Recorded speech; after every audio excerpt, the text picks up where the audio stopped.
Hello friend, नमस्ते, प्रणाम। आज मैं आप लोग के बीच में बहुत ही प्यारा सा गीत लेके आई हूँ, दहेज पर का गारी गीत। अगर मेरा गीत पसंद आए तो चैनल को सब्सक्राइब कर लेना और प्यारा प्यारा सा कमेंट करना कि आप हमारी वीडियो कहाँ कहाँ से देख रहे हैं।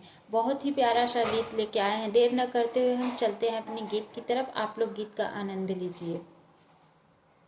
हमरे नी देशवा का गजब चलनिया हो, हमरे नी देशवा का गजब चलनिया हो। अरे देत्या भैया जड़ से मिटाई सीताराम के भजो। अरे देत्या भैया जड़ से मिटाई सीताराम से भजो। एक दहेजवा करी तिया गजब बाटई। एक दहेजवा करी तिया गजब बाटई। दूसरे गजब महंगाई सीताराम से भजो। अरे दूसरे गजब महंगाई सीताराम से भजो। 1,00,000 रुपया दहेजवा में मांगई हो। 1,00,000 रुपया दहेजवा में मांगई हो। अरे कार मांगई खिचड़ी खवाई। हाँसी आराम से भजो।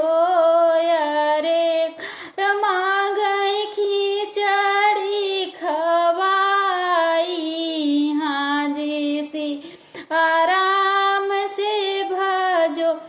मोर्रा भैंसिया हरी अले वाली गैया हो।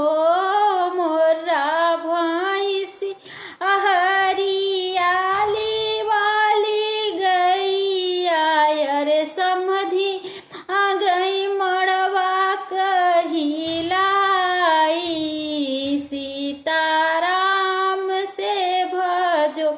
हमरे निदेश वाकय जब चलनिया हो। अरे देत्या भैया जड़ से मिटाई सीताराम से भजो। 2,00,000 रुपया से कम जाऊ देखई हो।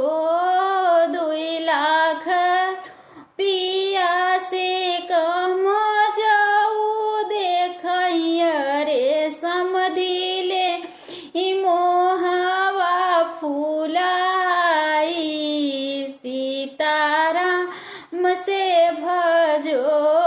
अरे समधिले मोहवा फूलाई। हाँ सीताराम से भजो। कैसे गरी अवन कबिटिया भी यही जही। कैसे गरी बवन कबिटिया भी यही जही। अरे कैसे हुई देश का भलाई। हाँ सीताराम से भजो। ये कैसे हुई देश का भलाई। हाँ सीताराम से भजो। हमरे नी देश आका गजब चला